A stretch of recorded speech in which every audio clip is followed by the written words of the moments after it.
Hey there, Brawlers, Deathblow here, bringing you a different kind of video again today. I'm going to be doing an interview with SirSalty, who is a Storybook Brawl streamer and recently won the early access tournament that they held on Saturday.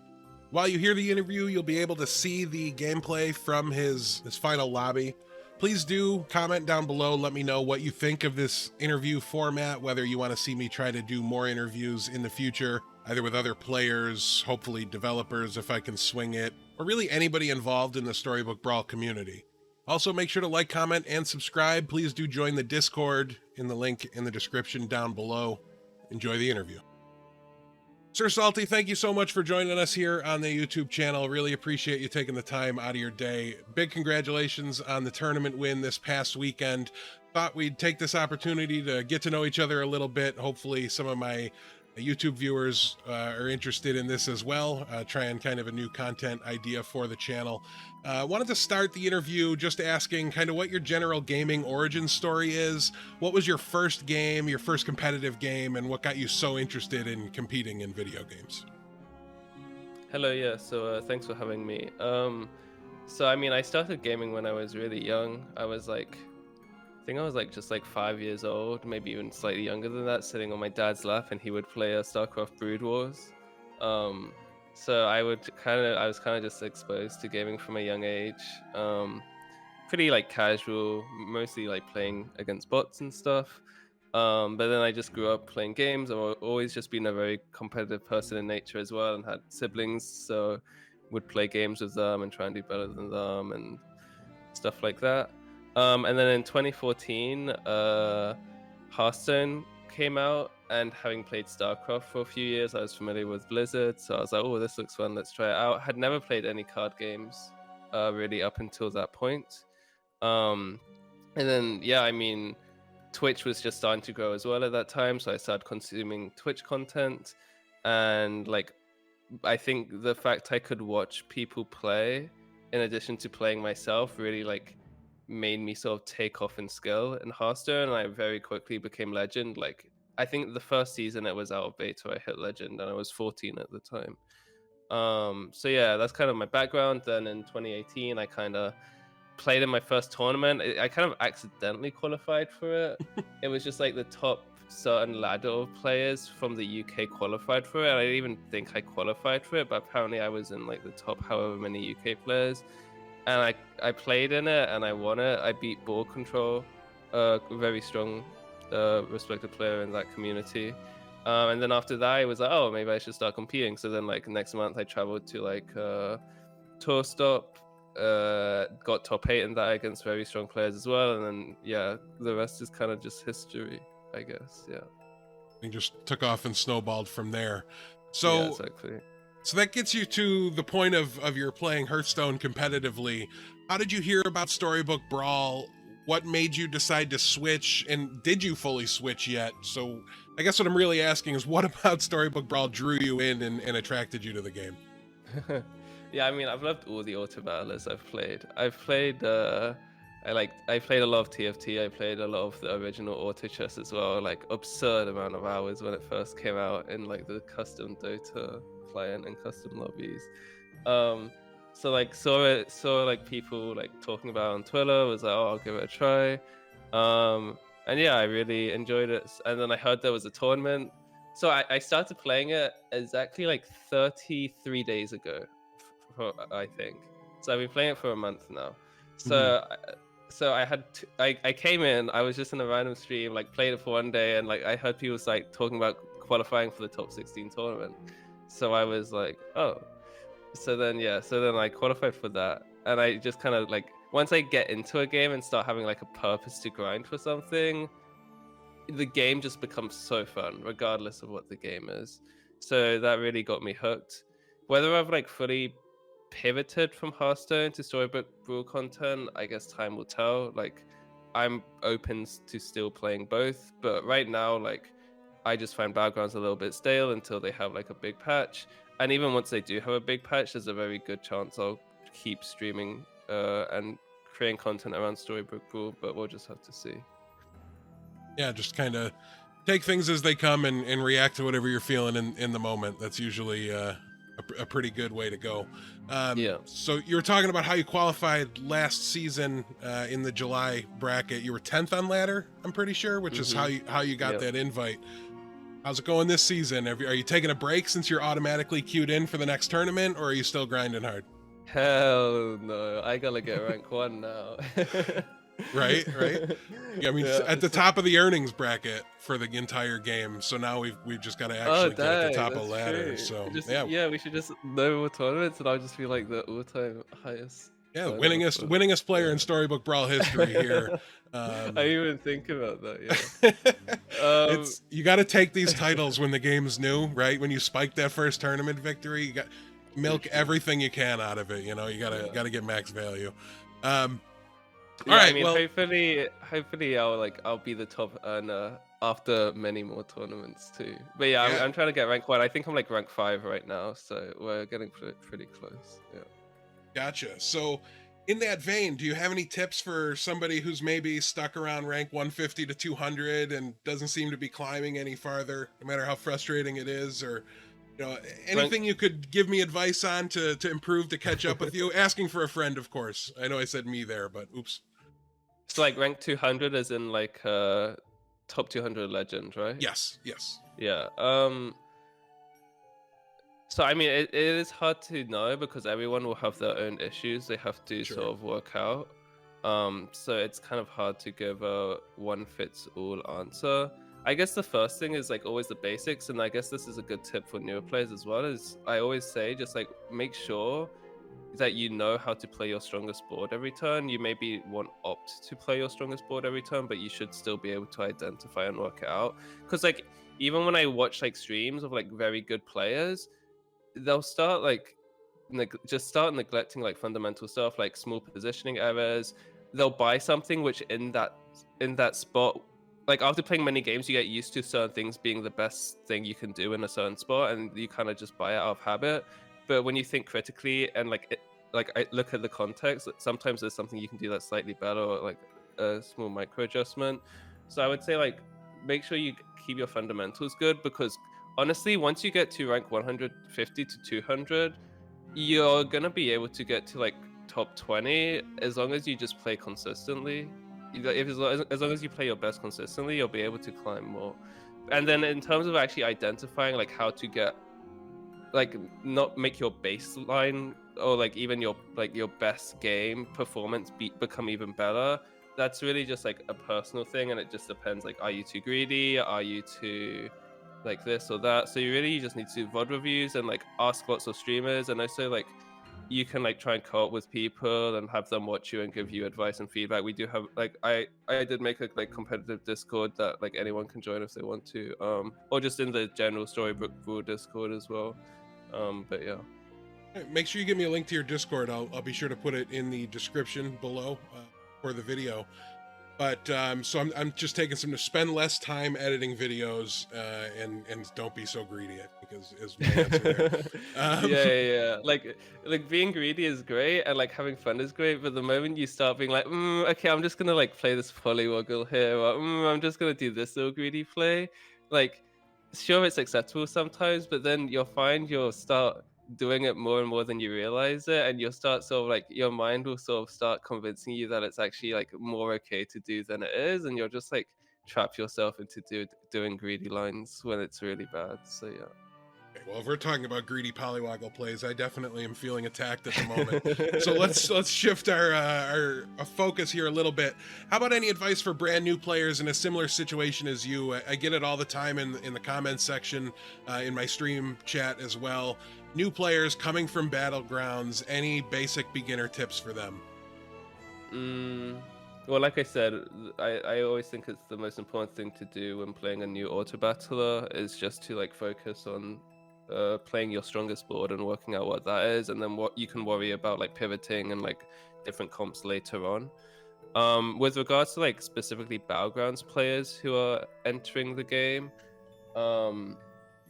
honestly, my number one advice would just be to have fun and play a lot. I think especially a lot of the sort of more competitive try-hard Battlegrounds players, like you don't want to like be approaching this game and being in the mindset of like must get MMR, because after like playing Battlegrounds it's and trying, you're just like must get MMR, must get MMR. So like just have fun. And honestly, I think a lot of the skills you have from Battlegrounds are very transferable. Like you'll be able to much more quickly identify when it's fine to greed for XP spells and when it's incorrect to, because it's pretty similar to Battlegrounds. I guess the one key difference in this game is triples is quite different. So you just need to be careful that you don't that you just think critically about treasures. Think whether you want to take the gold, whether you actually care about a treasure of a specific tier. It's worth probably like getting the spreadsheet off of all the treasures and looking and seeing what treasures you actually care about,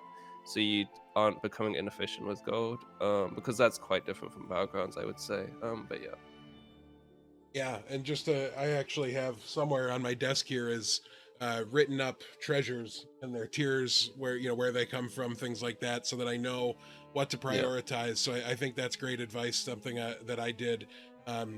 Another thing I'm constantly trying to remind very new players: if you come from Battlegrounds, maybe it's less of a thing, but like, don't roll so much in the early game. Like that's the one thing that drives me nuts. Yes. People just hit that re-roll button and just take what's best. Use your gold efficiently to widen your board as much as you can, and I think you'll find your early games go a lot better. Yeah, can I briefly touch on that actually, the Sure. rolling early game? So when it comes to rolling early game, the thing you have to realize is that buying a minion only actually costs you 1 gold, right? Or 2 cost minions only cost you 1 gold, because you buy them and then you sell them. So 2 cost minions only cost 1 gold. You know what also costs 1 gold is rolling. So technically rolling actually costs the same amount as buying a 2 cost minion. So like, yeah, rolling is really, really, really bad early game. And like even if you have like a full like 7 minions on your board and you have 2 gold left over, sure, you could roll twice and you get to see 2 shops. But the last shop you see anyways, a lot of the time doesn't even like matter, because you're not going to be able to sell and buy. And like there are some 0 cost spells, but if you like forget about the fact that 0 cost spells, the last draw doesn't really matter, because if you see something you want, you're gonna have to freeze it anyways. So if you have 2 gold left, you only really get like you get to see like 1 extra shop essentially by rolling. So that's the same as just buying a minion anyway. So a lot of the time it's just better to buy minions, especially if you're about to level up, and just bank gold. And then yeah, just like be very conscious of like managing your gold, and think, is there anything I can actually roll into that's better? Because a lot of the times players will just roll because they'll be like, oh, I don't like this shop, but then there's not actually anything better they can get. So yeah. Yeah, and in this game you're free to move things from your hand to the battlefield, which you can't do in Battlegrounds, yeah, right? exactly. Like so there's a lot more flexibility, and I think just kind of buying things, like you said, to save economy for a future turn when you really, really need it, and it's very valuable to you. It's just gotta be the way to go, and it's one of the harder things to learn. It's also why I'm terrible at Mad Catter, because I just never get value out of the hero power. But yeah, so let's talk specifically about this tournament. I'm curious what you did to try to prepare yourself and be ready for the event. So I mean, I was just playing a lot of games, but I realized that because the player base is still quite small, there aren't like most of the lobbies I play in on like when I just queue up, the average MMR of the players is pretty low. And that's also due partly to how the matchmaking works. I won't bother getting into it now. They are saying they're looking to change it a little bit, and it will improve as there's more players increase as well. So yeah, I kind of realized that I was just not gonna get really much good practice by playing ladder. So what I did is, like I mentioned earlier, I decided to like make a Discord, and yeah, I'll give you the link. But yeah, so I basically just invited everyone who was qualified for the tournament, and also just anyone else who wanted to, who was like, I mean, anyone can join. You don't have to be high rank, but like, I encourage like all the high rank people just in the general Discord to join, and we just started like queuing up simultaneously. So like 8 to like 16 of us would be in a call at once, and we'd all just queue up at the same time. And that way we were getting like really, really strong lobbies that are just completely different from ladder games, because Absolutely. it is just, yeah, it's just massive. It's like playing in the tournament, right? Like you compare the tournament game, like every single opponent is so strong. You can't greed once, or you're just gonna take so much damage. There's not like a single weak player, right? You have no respite. Um, so yeah, so was just grinding games and that and practicing with all the other players. So that was like the main way I prepared for the tournament, really. Yeah. Yeah, currently that's the best, closest thing we have to custom lobbies. If you want to play with your friend, you just gotta get in a call on Discord together. Everybody queue in 3, 2, 1, and Yeah. if it works, it works. If it doesn't, you try again next time. But hopefully they get that in here soon. Um, Also, the tournament format is one that for me is very interesting. As somebody, I've not competed in anything Battlegrounds or really any auto battlers. I've done some casting for TFT a little bit, but I'm very curious how you approach the tournament format strategically. Are you like trying to grind top fours? Are you relying on tempo plays? Or do you just kind of play it like ladder, where I just top 2 every time is the goal? Can you explain maybe any differences in strategical approach? Yeah, so it's a pretty interesting one. I've played in quite a lot of tournaments, all with different formats, in like TFT, Hearthstone, Battlegrounds. And I've come to sort of realize, especially when playing Hearthstone Battlegrounds, is a lot of the times you will get quite obsessed with like the points and like the structure and be like, okay, I need to play more greedy because it's heavy weighted to the top and things like this. And although that is true, I find in practice a lot of the times you actually just throw yourself off, because you'll start like doubting your plays more, because you'll be like, okay, this is the play I would normally do, but now I kind of want to do this play slightly more because I want to be playing a little bit greedy. And although it might seem like two like viable plays, and you go with like the other viable play that's good, but maybe not the one you're used to going with, you can just kind of throw yourself off a little bit, and it just ends up not working out. At least that's my experience from like previous tournaments I played in. So going into this format, even though the point distribution is extremely top heavy, much more so than other formats, I was kind of like, I'm just gonna play. I'm obviously not gonna play as greedy as I play on ladder, because that's just like, it just doesn't work in strong lobbies. But obviously I was playing the scrims with the strong players, so I was like used to the toughness of the lobbies. I spent like the weeks like sort of finding my playstyle and how like greedy or whatever I can be in the scrim practice lobbies. So then at that point I had a good idea, and I was like, I'm just gonna like not really think about the points or the format too much, and I'm just gonna play my best game how I would normally play like in the scrims or whatever. So yeah, like I, and then obviously that does it, because won my first game. I didn't really need to change my strategy at that point, and I can literally just play normally. But obviously if I was losing and doing badly and had to like catch up a lot of points, then maybe I do have to change my playstyle and pick a riskier hero and take riskier lines. But luckily I wasn't in that position this time around, so yeah. Yeah, the round robins, I think you won 2 of your lobbies, right? Yeah, I went 1-1-5 and then 1 in the finals. Yeah. Yeah, so really no pressure at all in that third round. You were basically a lock. Yeah. But then we get to that final winner take all bracket, and you picked Loki, and I've got to ask. I mean, the first turn free roll maybe not great, but Yeah. are you the luckiest Loki player of all time? What's your thoughts on that? Well, I thought I was after the tournament. I definitely thought I might be. Like, we have a connection, a bond, you know. Then immediately the next day, I stream, right? And I get Loki off it. I'm like, oh, I'll show you how it's done, chat. Let me show you how to Loki. It was going okay. Not the best early game treasures, but not the worst. But then I get to turn 5. I have Grimsoul double poly in hand. I have a Neon as well.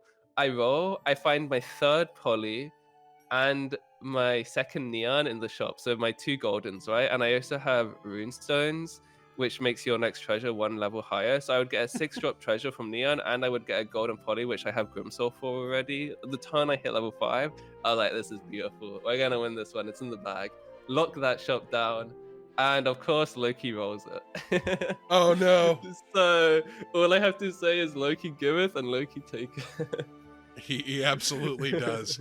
But at least the biggest stakes moment, it worked out for you. Yes. Now, a question, I was rewatching that last lobby a little bit earlier, and you really got a ton of value out of one specific card that's not typically a featured piece of an endgame composition, at least in my experience. So, is Southern Siren your favorite card? Do you think it's underrated, or was it just the game offered it to you, it came together, and you ran with it? Yeah, I mean, I really love Southern Siren. I don't know if it's my favorite card. I don't think I really have a favorite card, but I do really love sorry. I really love Southern Siren. Bit of a tongue twister that. And yeah, I mean, it did kind of just come to me. I mean, so because I was Loki, right? I got the spell that upgraded all my shops from 4s to 5s, and Siren was one of them. And Siren that early is insane because it will always slay. You just put it in slot 4 normally. If it's like getting later into the game, it becomes a lot worse because you normally have to support it in order for it to be able to like guarantee slay. And to support, you have to put it in the front line, which then becomes risky because one, it might get sniped, or two, like you might end up value trading and not even having board space for it. So Siren can be definitely a bit awkward as you get later into the game because yeah, it's just the nature of how it works. It's quite high risk, high reward. But I do think it's definitely an underplayed card, and it can get so much value. And yeah, it is high risk, high reward though. So either it's just really good when you're ahead, you get to level 5 faster, or you get an early Siren somehow from other means, because then it will guarantee slay just because opponent's minions are still small. Or you can play it when you're like, I guess it's the same level behind, and you just need to go for riskier lines. But at the end of the day, it's just like a 5 mana 10/10, which is fine stats, even if it doesn't get slay value. And it just makes like pivoting into pumpkin comp, like which is one of the best comps in the game right now, pretty nice. So I definitely think it's a very solid card. Gotcha. Yeah, and you talk about supporting it. You know, you had Monkey's Paw in that game. Yeah. And I remember when you were offered the Monkey's Paw, and not like I even liked your other options. I think it was Mimic, and then blanking on the third one. Gives +2 to everything when their opponent, opponent minion dies. Yeah. But I remember thinking like, oh no, I kind of don't know what he should take, like, because to me, Monkey's Paw is not a first place composition. So in my head, I'm like, in a tournament, you typically you end up having to ditch it, and that's basically exactly what you did. Yeah. And I was wondering at the time, I'm like, when and how is he going to be able to get rid of this Monkey's Paw so that he can get his board full again? Because the +6/+6, while great, especially when you got it, like it locked up the next like 4 rounds for you, but at a certain point there's like diminishing returns on it, and you're better off with that high value, high impact minion in the final spot. So it was just a beautifully played game, and a great round there. It's like, it was a Loki game. It's not complete without a little bit of luck as well, but yeah. I think that's the one thing going into these tournaments as we watch them and we spectate them. I think, how players manage the Swiss rounds is I think very skill based, right? Because there's a bunch of them, or round robin. What's the right terminology there in your mind for those first 3? I think the current format most people would consider Swiss because okay. it's not a true round robin. You don't face everybody. Right. Yeah, chat talked me into round robin, and I kind of was leaning towards Swiss, but yeah, I think I tend to agree with you there. But yeah, I think it's very skill based who comes out of those, because you have the large sample size, but you kind of have to spike in that final round, and I think we saw almost everybody play into that with their hero selections a little bit in that final round. It was a blast to watch. So real quick, some kind of high-level questions before I let you go. What are you most hoping to see from the Storybook Brawl developers as far as like major features or something like that in the future? I mean, I just hope that they manage to... I know they have a small team, and it's gonna be challenging, but I really hope that they just keep the meta fresh and they keep doing like lots of patches, whether it doesn't necessarily have to be new content, right? It can just be like balance changing, because right now the game feels amazing and it's super fresh, but like after playing it, like once people start playing like 6-7 hours a day, especially like streamers who do it full time, like the game will always start getting like a bit repetitive. I think Storybook Brawl, like the way it works, it definitely like will take longer to get repetitive than other similar games, just because of how the treasures add so many different variations of like final comps and boards you can have. But yeah, I just hope the developers like do like I just hope they value frequency over like caution, I guess. Like frequency and like some boldness over caution, I think. Because I think as long as the game is fun and exciting, it's fine if there's occasionally like unbalanced for a week or two. Whereas, yeah, I feel like that's like one of the biggest weakness of Battlegrounds right now is the patches are just too infrequent and they're just a little bit too cautious in their patches as well. So it feels exciting for a day or two, but then afterwards it kind of feels like nothing has changed.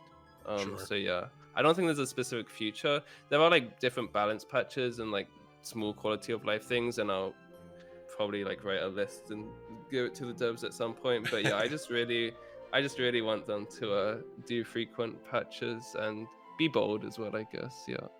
Yeah, it's a tough line to walk, but I think we kind of seen both aspects of it, right? The last patch was very minor. They just touched the little things very, very lightly, and they didn't want to really upset things. And I kind of liked that because I feel like the game's balanced so well right now. It feels great to play and to play repetitively, but you will hit that wall where it's just becomes stale. And we did see the cat book comp. I think you were around for that, right? In the time No, frame no, I they wasn't. mentioned? I've Oh, you only weren't. heard stories about. Yeah, I think I started playing like the 1 or 2 patches after. So yeah, I don't actually know what happened really. It was basically you had to buy Copycat or Monster Book whenever you saw them. There was at no point in the game was it not correct to buy them. It was just that good. And it was honestly, even that, it wasn't that bad. I mean, I could keep playing through the week, but by the end of the week I was like, okay, let's go. We got to get rid of this thing. It definitely wore on me, but in that 1 week time frame, it wasn't so detrimental that I stopped playing or slowed down because of it. But if they delayed that patch 1 week, I think a lot of people would have definitely walked away for a little bit, not obviously forever, but would have taken a break or slowed down. And it was great to see them just change it again, fix it, and get us right back. Keep the momentum going. Keep us pressing that play button, because there's already ranked fatigue, right? And like ranked worry about protecting your rating when you get up there that people battle with. And then if you add in any staleness or anything, it becomes very easy to just play less. But yeah. So in that name, balance changes. What's your dream list? What would you love to see next Monday done to balance change wise? I mean, I honestly have such a long list. And I think what I'm going to do is I'm just going to stream myself writing out like a document of all the balance changes I think would be good. But just to give you a few of them, I think Magic Sword should probably be somewhere like 60 to 70 attack, probably. Just make it 69, right? I've been saying 50, but I like your numbers much nicer than mine, so. Yeah, I think 50 is a little bit too weak because then it just becomes a little... It's still like not terrible and it's still pretty good with Good Boy, but it's pretty bad compared to Singing Sword in most cases if you make it 50. So yeah, I think like it's more in like the 60 to 70 range is nice. And then I mean, we'll have to see how treants go, because treants, like, it's kind of hard to hit them because you do need to find like your Ashwoods do need to get golden or have enough health, and then you do need to find round table. But I don't know how so I don't know if it's actually that problematic just because you can't get it too consistently, but it is a little bit like just get lucky and hit round table off your first 6-drop treasure, and like the comp just fully relies on round table. It seems a little bit unhealthy, so I haven't really thought of a specific change to suggest yet, but I'm sure that's something that would want to keep an eye on and see, like, especially like as players get stronger and people like start playing the game more optimally, see how that plays out. So either a change to like round table or Echo Wood maybe. But yeah, I think there's a lot of like minor adjustments to like different minions and heroes, but I won't get into all of that now. Yeah, those are two pretty big ones, I think, and I feel justified that you went straight to Magic Sword first, because that's always been, I'm like, no, we don't need to nerf Good Boy. I'm like, -2/-2 doesn't do anything. Do something with Magic Sword, and then I think Yeah. you actually hurt the composition while Mhm. keeping it alive and cool and interesting. It gets a lot of fun. The Good Boy compositions, when you find them and you're new and you're building them, I think we forget that because we've been playing for so long. But Well, I haven't, but yeah. sure. Well, but even still, right? Just the grind. I mean, you were 10th on ladder. I can vouch you played a good amount of time. Yeah, I did play a lot of hours in a short time. Enough for the magic of Good Boy, Magic Sword, and ranged minions at least to wear off. So, well, Salty, thank you so much. That's all I have for you today. I really it's been a appreciate you pleasure. joining me. Yeah, thank you for Please having me. do let people know where they can find your stream, where your Twitter is, anything you want to shout out here at the end of the video. Yeah, so just SirSalty on Twitch, HS_SirSalty on Twitter, although I might change that soon. But yeah, I mean, you can find links to everything if you just go through my Twitch anyway. So yeah. Also down in the description, you'll find all of his links as well. Thank you once again, Salty. Thank you everybody for tuning into the video and checking out the channel. Really appreciate it. Make sure you like, comment, and subscribe, and we will see you guys next time. Bye.